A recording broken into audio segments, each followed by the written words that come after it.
Well, good morning, everybody. Beautiful Wednesday morning. I've walked the dog twice, walked myself once, had breakfast, done the work I've been contracted to do this morning, and I just thought I'd bring up to speed on what happened yesterday. So first of all, welcome to our channel. Thanks for coming back if you're a subscriber, and thanks for joining us and watching if you're new to this channel. Yesterday I had to take the young fella, Ethan, my stepson, to the driving, what do they call it, driving school. He had to do his medical, and he'd already completed his online theory and passed that. And he had to get his medical, and he had to pay the money, and then he had to go to LTO, the Land Transportation Office, and get his student driver's permit, which he did successfully. And it was good because every day for the last week and a half it's been pissing down rain. And yesterday, because we were taking the e-bike, it didn't rain. It was a bit like today. I don't know if you can see that big shiny orb up in the sky. I'm not quite sure what they call that. I can't remember.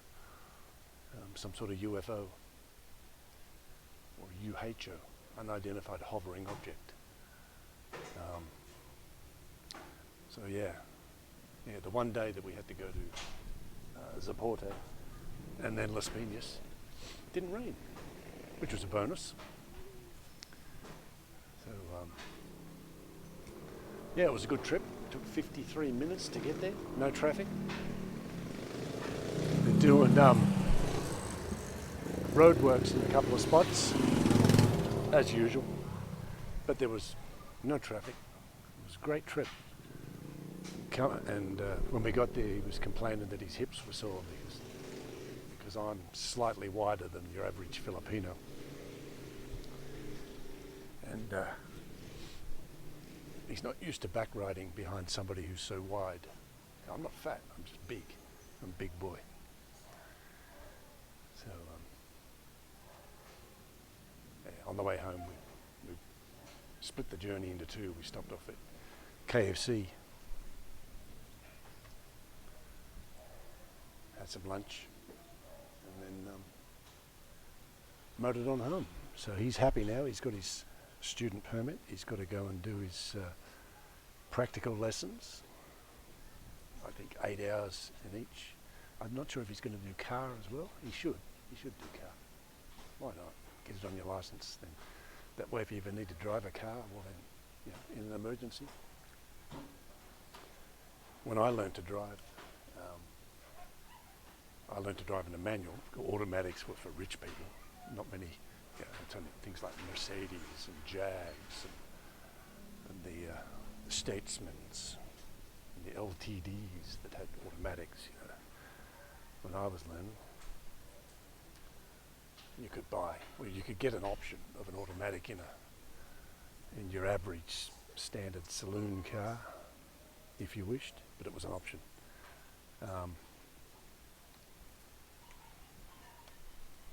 And so when I learned to drive, it was in a manual.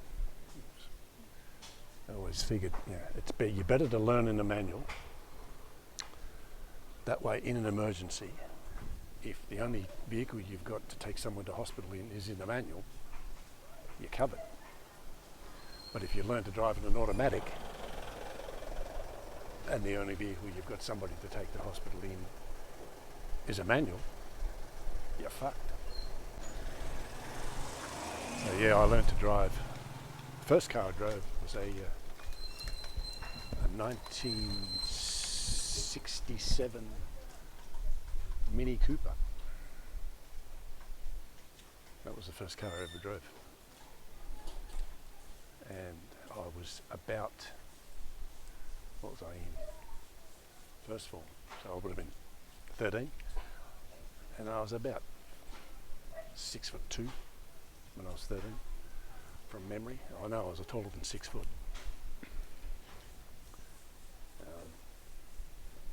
And yes, I did fit. It was my father's car, and I backed it down the driveway, which was probably, I don't know, 50 metres long, and I drove it up the driveway. That was my first driving lesson, on my own. My old man was standing there on the veranda of the house watching me. He says, "You can do it." He says, "You've watched me do it enough times." So, true. So, yeah. And that's it. That's when the bug bit. I rode my first motorbike when I was, I think I was 9. Yeah, it was a little Honda Z50A, little monkey bike. The first little mini bike. You just Google Honda Z50A. As soon as you see one, you go, "Oh yeah, I remember them." They were bloody everywhere. They're like flies, man. So yeah, that was the first motorcycle I ever rode. Was one of those, and that's when the bug bit. I was hook, line, and sinker. And yeah, so I do enjoy riding motorcycles. Much better than being in a car. Since my accident, I can't sit in a car for any more than 2 hours, but I can ride a motorbike for 2.5, 3 hours, no problem. Because of the traffic situation, you can stop. Yeah. Just stand up. That's all you have to do. It's a bit hard to do that in a car. So yeah, it's a lovely morning. While I was at Zapote and Ethan went to the LTO, I checked out the progress of the house. And, Val was doing the electrical work, putting in the conduit and cabling upstairs while I was there. And the 2 workers were finishing off the screed. So it won't be long until we finish. Just got to put in a partition, a couple of doors, a couple of windows, because there's going to be 2 rooms upstairs. In that upstairs section where Val was doing the electrical conduit in the video, which will be at the end of this, you'll see that. There's going to be 2 rooms. It's going to be Mercy's sister and her kids on one side, and Mercy's brother on the other. He's going to help his sister out with the expenses.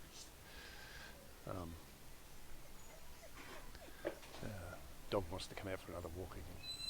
So yeah. So I'll tack those videos. There's 3 videos and a couple of still shots of Ethan at LTO and with his student driver's permit. Can't read the details on it, of course, but then it's not anybody's business but his. Yes, I've tacked the 3 videos and those 2 stills on after this brief little intro. And thank you for watching. See you all next time. Hooroo. Well, before I go, they've been doing street clearing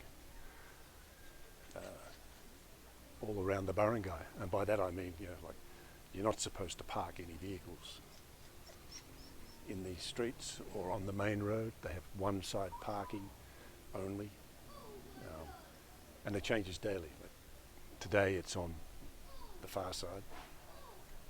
Tomorrow it'll be on this side. So that changes. Now Nonoy is parked down there, but he's a truck driver and he's with his vehicle, as you can see. If you're with your vehicle, that's okay because you're not parked. You're waiting. He's waiting for a job, basically. But look how empty the streets are, man.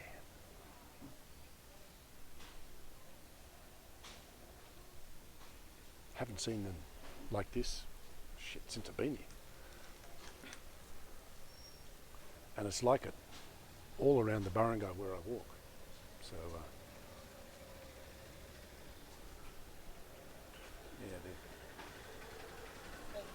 hopefully they will keep it up. But like everybody says, a couple of weeks and they'll forget about it, and people will start parking again, and you'd be lucky to get a push bike down the bloody road. So we'll see. You never know. They might surprise us. They might keep it up. But there was, I did notice when on my walk on one of the side roads, actually the road into Franceville, which is a fairly big subdivision just up the road a piece. There was 2 motorcycles and a trike with wheel clamps on. So obviously they'd been given a 5-minute warning. Nobody came out to move them, so they got clamped. So they're not mucking around. They're fair dinkum. They're fair dinkum this time. So we shall see how long this will keep up. Hopefully they keep it up, because it's good being able to walk, especially in on the main road down the end here. There's actually a sidewalk that you can walk on, instead of street stalls and trikes and motorbikes and cars parked on it. It's quite good actually now. So anyway, well, that's enough of me rattling on. I've been bloody rattling on like a bloody old woman this morning. So anyway, enjoy the couple of videos of the house, and celebrate Ethan getting his student driver's permit. And I'll catch you all next time. Ooh.